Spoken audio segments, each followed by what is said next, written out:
Hello, hello, good evening. Good evening. This is a presentation of the new piece. It's a viewing session, actually. It's called The Fifth Season Act. And the Fifth Season Act is a piece made for artist space to support this venue and this place and programs and everything that we like to enjoy as artists in New York. And I decided to make this event to participate, to have you participate in this special viewing of a piece that will go up on auction in the fall. So what I'd like to do here is to give you a little bit of a surrounding for this special piece. And for that, I've prepared some readings that I would like to share with you.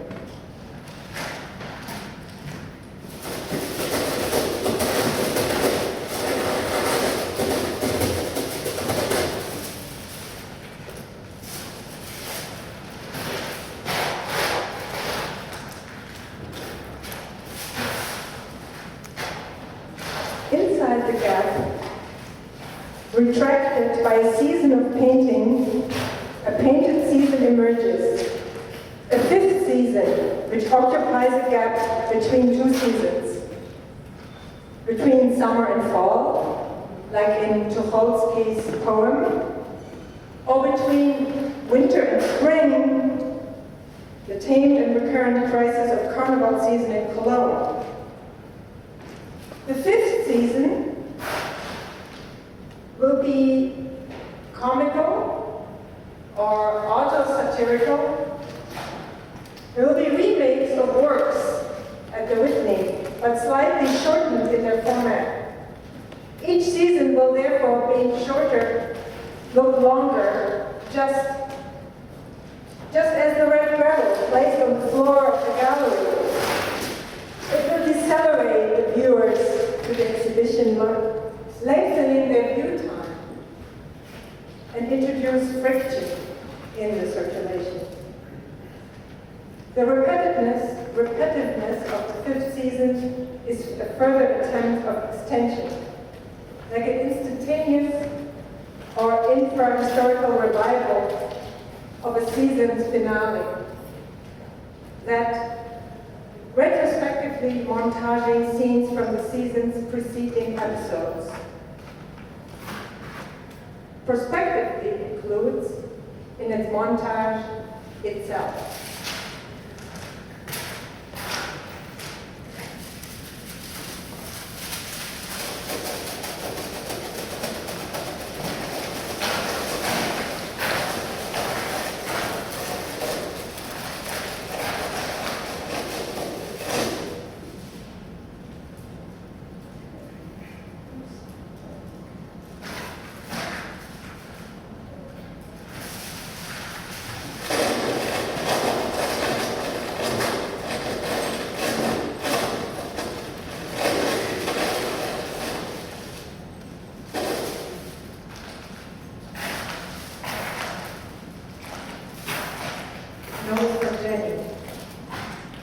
To exert its capacities, an object must act, as opposed to merely contain or represent what it is.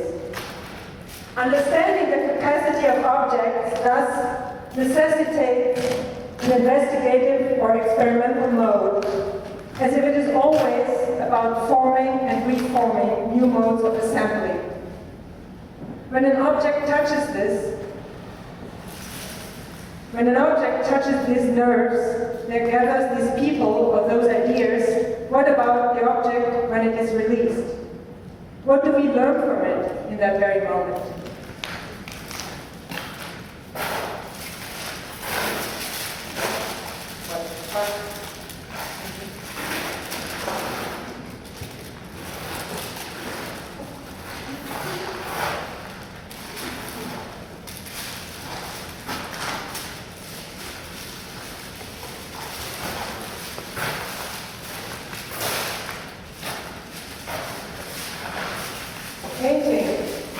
Number 5. Where are the other 4?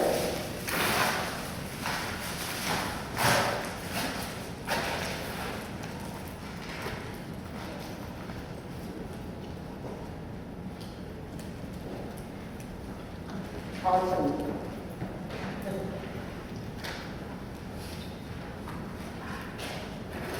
Spring.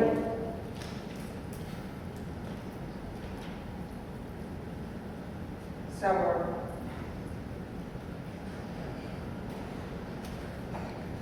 Winter.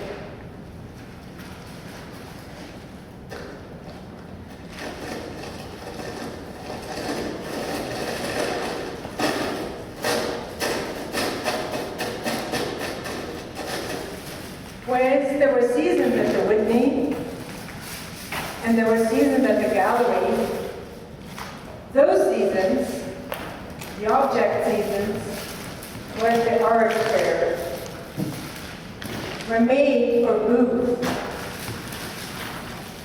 They were only made to act as a commodity for this very moment.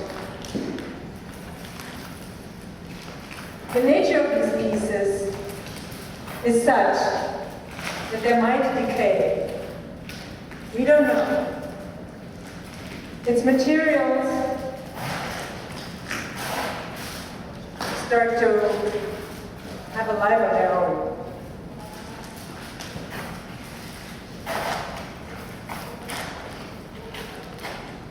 In the field of painting, never before have so many artists pointed to its explicitly performative dimension. That is, its ability to act within certain contexts as opposed to merely transmit or represent content within a frame. With this, an act, and with it, a preparation of time-based strategies, artists present painting as a malleable form. One that relies heavily on external relations to bring forth the medium's potential. Rather than mourn its death, these artists would prefer to let it bleed, not only beyond the stretcher bar, but also quite materially into bodies and things. In these destabilized sets of relations, the painting subject and even painting itself becomes a site whose borders are constantly renegotiated. This renewed attention to borders brings art's regulating functions, specifically the market, into question. Yet also suggests that to be committed to the conceit of painting today, one must account for an object's entanglement with other entities across time and space, as well as what those individuals bring to bear on an object's constantly renewing subject formation.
I wanted to take this occasion also to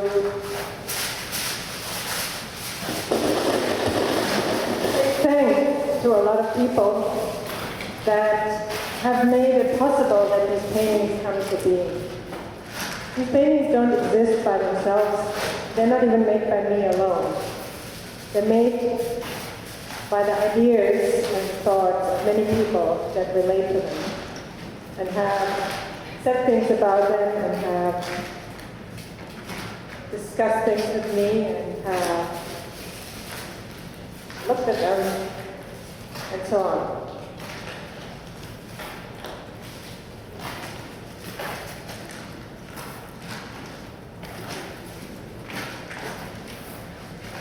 Notes from David. The interesting thing is that art's supervelocity as a global entertainment, come educational, come philosophical, come luxury product industry is seldomly openly discussed as such. It used to be respectable for art to require and insist upon maturation and time. That isn't really an option any longer. It may sound like I'm condemning this velocity, but that's not my intention. Instead of critiquing the situation we inhabit, I'd like to think about it. What kinds of value does art attain when it's made, exhibited, interpreted, and consumed really fast?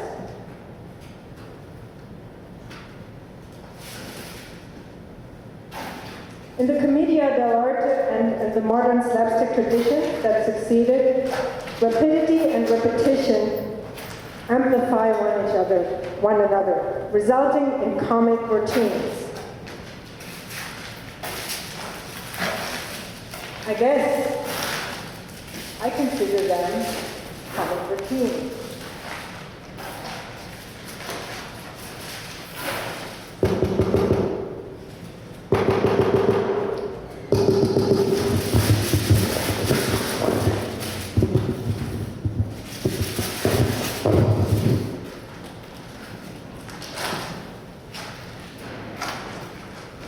They're almost complete.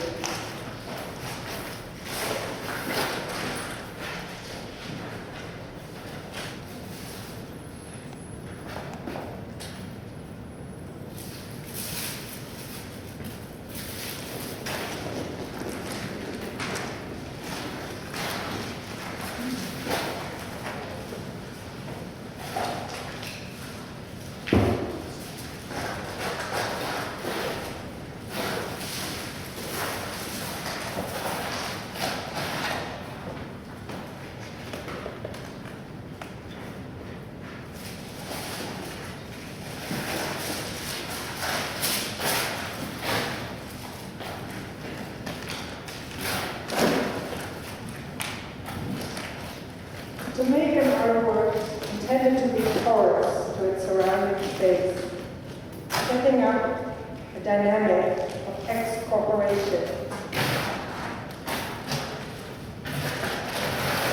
The space, as an art object projects these days, is the space of the market. It used to be the space of the brothel. But now the market. Another phantasmatic space of desire extended theatrically to the viewer and to the work that surrounds. Artist space comes in to make that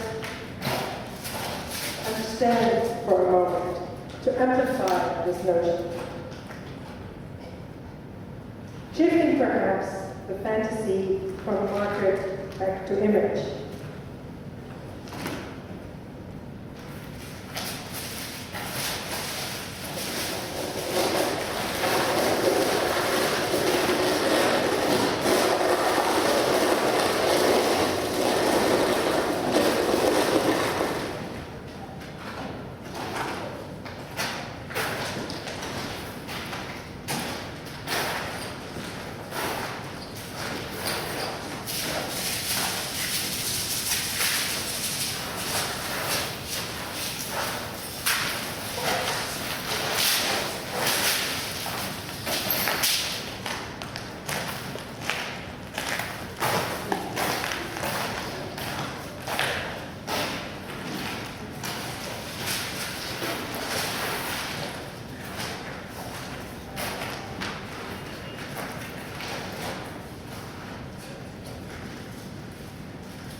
Number 5. Of course, it's all numerology as well. Numerology always helps. 55 Walker Street. That's the location of this space. And number 5 in gold by Charles Lewis at the Metropolitan Museum. A painting that was closely related to a text, The Great Figure by William Thomas Williams.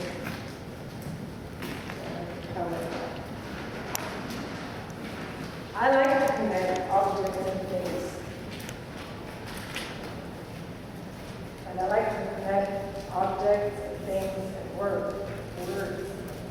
Words become things.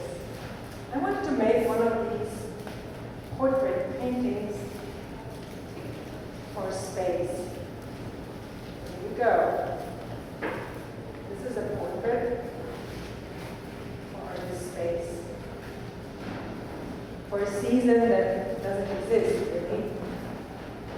Only at Carnival. Season out of seasons. That's why I did the following color scheme, only gold. Because gold is valued something. So there are 2 notes left.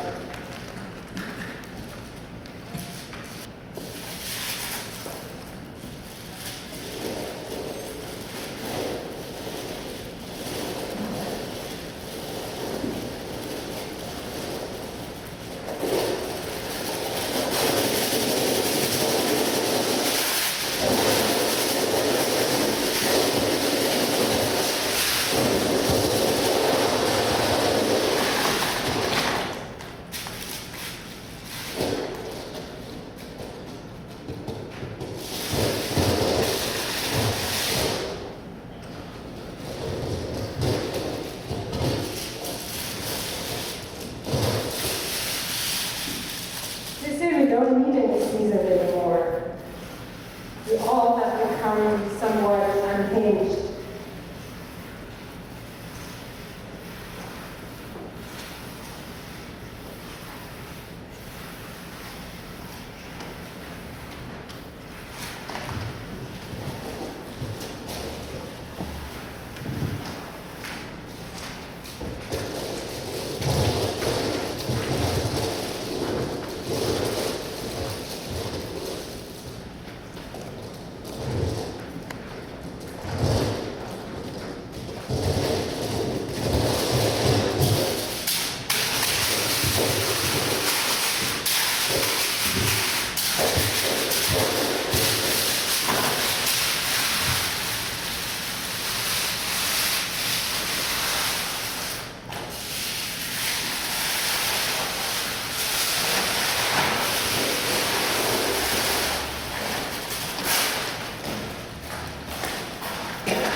Thank you very much.